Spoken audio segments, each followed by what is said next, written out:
بسم اللہ الرحمن الرحیم۔ بسم اللہ الرحمن الرحیم۔ السلام علیکم ورحمۃ اللہ وبرکاتہ۔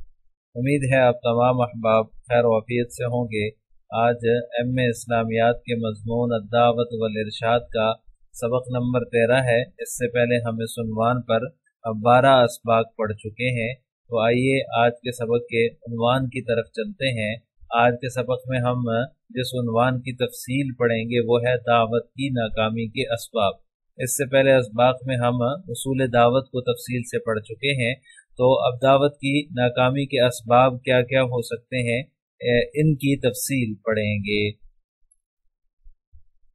اس موضوع اور عنوان کی تفصیل کی طرف چلتے ہیں۔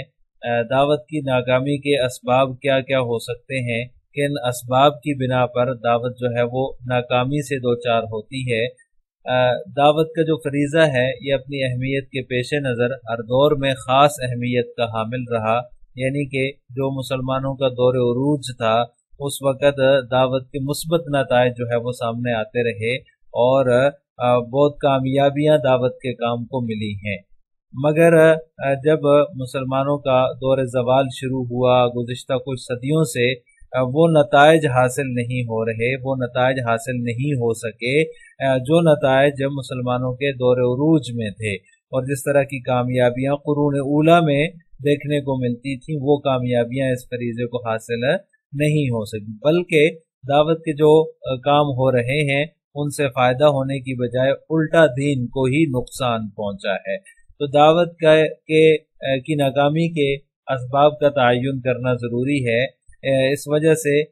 کہ دعوت کی جو ناکامی ہے اس کے اسباب کا جب تک تعین نہیں ہوگا اس وقت تک ان کا ازالہ نہیں ہو سکتا۔ تو دعوت کی ناکامی کے اسباب کو اس بحث کی وجہ سے جو ہم نے اوپر ذکر کی 2 اقسام میں تقسیم کیا جا سکتا ہے۔ پہلا سبب جو ہے وہ ہے علمی اسباب۔ پہلی وجہ یعنی کہ کچھ اسباب ایسے ہیں کہ ان کا تعلق علمی اعتبار سے جو ہے وہ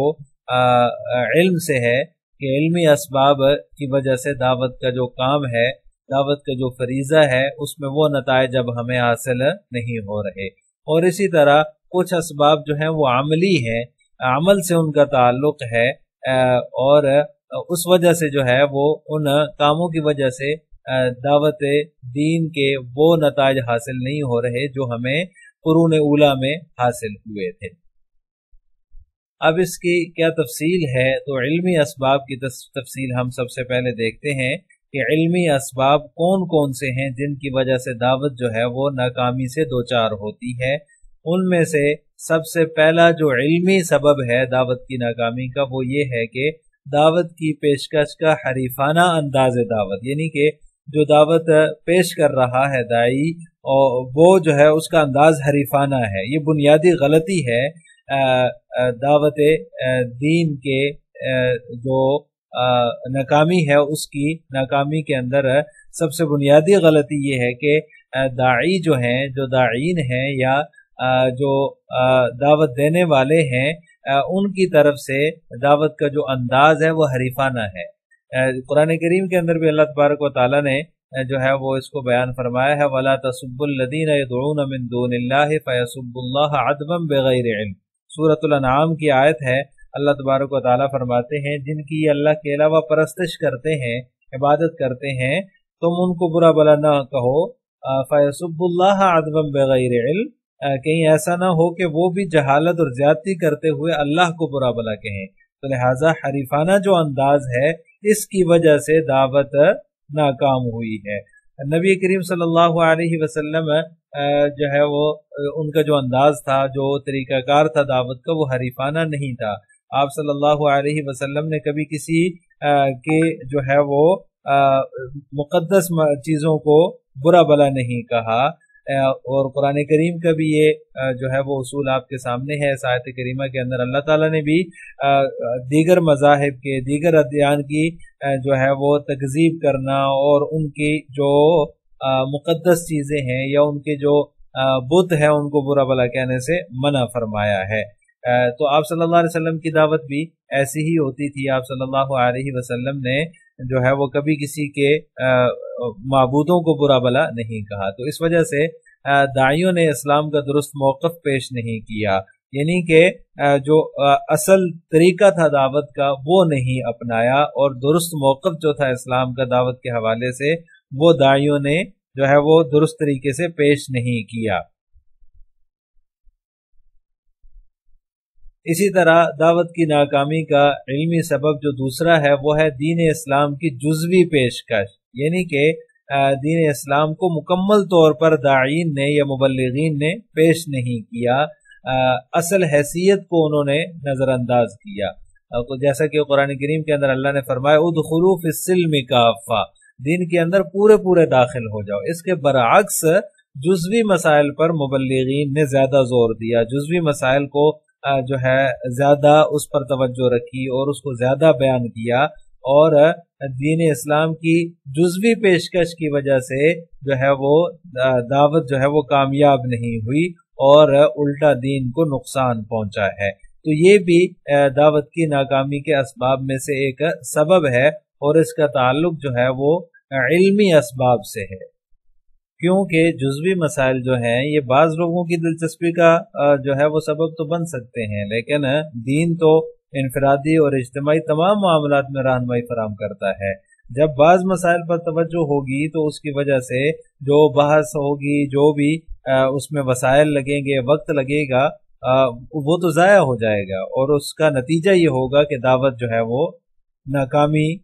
سے دوچار ہوگی، اور دعوت کا جو کام ہے اس میں کامیابی نہیں ملے گی. تو اس دین اسلام کی جزوی پیشکش بھی دعوت کی ناکامی کا ایک سبب ہے. اسی طرح دعوت کی ناکامی کا ایک سبب دعوتی ادب کی غیر موزونیت ہے، یعنی کہ جو دعوتی ادب ہے، جو لٹریچر ہے، اس کی جو ہے وہ غیر موزونیت بھی یہ ایک دعوت کی ناکامی کا سبب ہے. اسلام پر جو کچھ لکھا گیا یا جو کچھ بولا گیا اس کا انداز مناظرانہ نہیں ہے یا متکلمانہ انداز نہیں ہے، بلکہ اسلام کو پیش کرنے کا طریقہ نرمی اور حکمت سے بات کرنا ہے. لہذا مناظرانہ یا متکلمانہ انداز جو ہے وہ قریب لانے کی بجائے دور لے جانے کا سبب ہے، اور فریقین جو ہیں وہ اپنے اپنے مسلک پر جمے رہتے ہیں، اور اپنے مسلک کی غلطی ہی کیوں نہ ثابت ہو جائے وہ اپنے اس مذہب سے مسلک سے ہٹنے کو کی جو ہے وہ کوشش ہی نہیں کرتے. متکلمین کا جو طرز استدلال ہے وہ بھی عقلی ہے اور جو ہے وہ فطرت سے دور ہے، اس سے مسئلے کی پیچیدگی میں ہی اضافہ ہوتا ہے. تو لہٰذا اسلام پر جو کچھ بھی لکھا یا بولا گیا اس کا انداز مناظرانہ نہیں ہے. تو دعوتی ادب کے اندر مناظرانہ یا متکلمانہ انداز جو ہے یہ اس کی ناکامی کا سبب ہے. اسلام کو پیش کرنے کا طریقہ جو ہے وہ جیسے ہم نے پہلے پڑھا ادعو الی سبیل ربک بالحکمت والموعظۃ الحسنۃ وجادلہم باللتی ہی احسن. تو حکمت اور عمدہ واعظ ہے، یہ جو ہے اسلام سے قریب کرنے کا ذریعہ بنتے ہیں، جبکہ یہ جو متکلمانہ یا مناظرانہ انداز ہے یہ تو اسلام سے دوری کا سبب بنتا ہے. لہٰذا یہ بھی ایک جو ہے وہ دعوت کی ناکامی کا سبب ہے. اسی طرح دعوت کی ناکامی کے عملی اسباب جو ہیں وہ بھی ہیں جن کی وجہ سے دعوت جو ہے وہ ناکامی سے دوچار ہوتی ہے. ان میں سب سے پہلا جو عمل ہے یا سب سے پہلی جو وجہ ہے، جو سبب ہے، وہ قول و فعل کا تضاد ہے. یہ علمی کی بجائے عملی سبب ہے، یعنی کہ جو مسلمان ہیں وہ من حیث القوم جو ہیں وہ اپنے قول و عمل میں تضاد رکھتے ہیں، اور اس طرح واعظین جو ہیں وہ بالعموم قول و فعل میں ان کے اندر تضاد پایا جاتا ہے واعظین کے اندر. تو لہٰذا اپنی تعلیمات جو ہے مسلمانوں کی اس کے برعکس ان کا عمل پایا جاتا ہے. تو لہٰذا یہ بھی قول و فعل کا تضاد بھی ایک دعوت کی ناکامی کے اسباب میں سے ایک اہم سبب ہے. اسی طرح تحقیق اور اجتہاد کا فقدان بھی یہ دعوت کی ناکامی کے عملی اسباب میں سے ایک سبب ہے. یعنی کہ جو امت پر زوال آیا تو علم و تحقیق کو چھوڑنے کی وجہ سے آیا. امت کا عمومی جو مزاج ہے وہ غیر محققانہ ہے. تقلید اور عدم اجتہاد جو ہے وہ اور تقلید محض جسے کہا جاتا ہے، اور اسی طرح جو ہے وہ تحقیق نہ کرنا، علمیت سے دور ہو جانا، یہ جو ہے وہ دعوت کی ناکامی کا سبب ہے۔ تقلید سے مراد میرا وہ تقلید نہیں ہے جو فقہی تقلید ہے، بلکہ خود کو آسانی میں ڈال کر دوسروں کی چیزوں کی تقلید کرتے رہنا اور خود کوئی تحقیق نہ کرنا، خود کوئی جو ہے وہ محققانہ کام نہ کرنا، یہ اس سے مراد ہے۔ تو دور زوال کے اندر امت مسلمہ نے علم و تحقیق کو چھوڑ دیا۔ جب مسلمانوں نے علم و تحقیق کو چھوڑا تو غیر مسلموں نے اس کو اپنا لیا اور وہ جو ہے وہ مسلمانوں سے آگے بڑھ گئے۔ تو یہ جو سبب ہے تحقیق و اجتہاد کا فقدان جو ہے، یہ بھی دعوت کی ناکامی کا ایک اہم سبب ہے۔ اسی طرح اسلامی تہذیب کا زوال بھی دعوت کی ناکامی کے عملی اسباب میں سے ایک سبب ہے۔ علم و تحقیق کے زوال کے ساتھ ساتھ جو ہے وہ اسلامی تہذیب بھی جب زوال پذیر ہوئی، اسلامی تہذیب کے اوپر جب زوال کا وقت آیا تو اس وقت یورپ میں تحریک احیاء علوم زوروں پر تھی، تو اس لیے وہ یورپ جو ہے وہ غالب ہو گیا اور پوری دنیا پر چھا گیا، اور وہ خود ہی جو ہے وہ داعی بن گیا، اور اسلام میں جو مسلمان تھے، امت مسلمہ جو تھی، انہوں نے دعوت کا فریضہ جو ہے وہ چھوڑ دیا، اس کے اندر وہ ناکام ہو گئے۔ تو اسلامی تہذیب کا زوال بھی دعوت کی ناکامی کے عملی اسباب میں سے ایک اہم سبب ہے، کیونکہ مسلمانوں کی حکمرانی تھی نہیں، اور جو ہے وہ عوام کے اندر جو ہے وہ تن آسانی تھی، تحقیق اور علم کا اجتہاد کا فقدان تھا۔ اس وجہ سے یہ دونوں اسباب مل کر دعوت کی ناکامی کے اسباب میں سے اہم سبب قرار پائے۔ اسی طرح دعوت کی ناکامی کے عملی اسباب میں سے ایک اہم سبب جو ہے وہ موقع و محل کا نامناسب انتخاب بھی ہے، یعنی یہ بھی جو ہے وہ دعوت کی ناکامی کے اسباب میں سے ایک اہم سبب ہے کہ موقع اور محل کا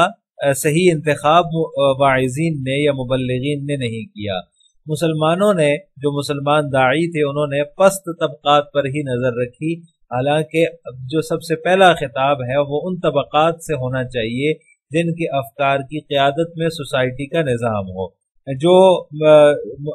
اسلام کے مبلغین تھے، انہوں نے ہمیشہ جو ہے وہ جو پست طبقات ہیں ان کے اوپر ہی جو ہے وہ نظر رکھی اور دعوت کا جو ہے وہ ٹارگٹ انہی کو بنایا، حالانکہ اول خطاب تو ان طبقات سے ہونا چاہیے جن کے جو فکر کی وجہ سے قیادت میں سوسائٹی میں نظام قائم ہوتا ہے، ان کی افکار کی قیادت میں سوسائٹی کا نظام ہوتا ہے، تو لہٰذا ان کو جو ہے وہ ٹارگٹ بنانا چاہیے تھا، لیکن داعین نے جو ہے وہ موقع محل کا نامناسب انتخاب کیا، جس کی وجہ سے جو ہے وہ دعوت ناکامی سے دوچار ہوئی۔ اسی طرح دعوت کی ناکامی کے عملی اسباب میں سے مبلغین کی بے عملی بھی ہے، کہ مبلغین جو ہیں وہ خود جو ہے وہ بے عمل رہے، یعنی جو انہوں نے کہا وہ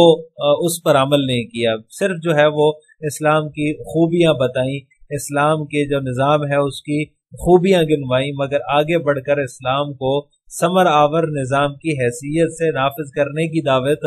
نہیں دی، بلکہ اسلام کی خوبیاں بتاتے رہے۔ عملی اعتبار سے انہوں نے کوئی اس کے لیے اسلام کے نفاذ کے لیے کوئی کوشش نہیں کی، اس کی دعوت نہیں دی۔ تو یہ مبلغین کی جو بے عملی ہے، یہ بھی دعوت کے ناکامی کے عملی اسباب میں سے ایک اہم سبب ہے۔ اسی طرح دعوت کی ناکامی کے اسباب میں سے ایک سبب مبلغین کا مطلوبہ علمی معیار سے خالی ہونا ہے، یعنی جس طرح کا معیار داعی کے لیے ضروری ہے، علمی معیار، اس سے جو ہے وہ داعی خالی ہے، تو اس وجہ سے اس کی دعوت بھی ناکامی سے دوچار ہوئی ہے اور دوچار ہوتی ہے، کیونکہ مسلمانوں کو دو کاموں کے لیے کسی قابلیت کی ضرورت نہیں ہے، ایک تبلیغ دین اور دوسرا امامت، حالانکہ یہ دونوں کام ایسے ہیں کہ قرون اولیٰ کے اندر ان فرائض کی ادائیگی کے لیے اعلیٰ ترین صلاحیتوں کا استعمال ہوتا تھا، اور جو اعلیٰ ترین صلاحیتوں کے حاملین ہوتے تھے ان کو ان کاموں کے لیے جو ہے وہ مخصوص کیا جاتا تھا، اور آپ صلی اللہ علیہ وسلم کے زمانے میں بھی ایسا ہی ہوا ہے، لیکن اب مسلمانوں کو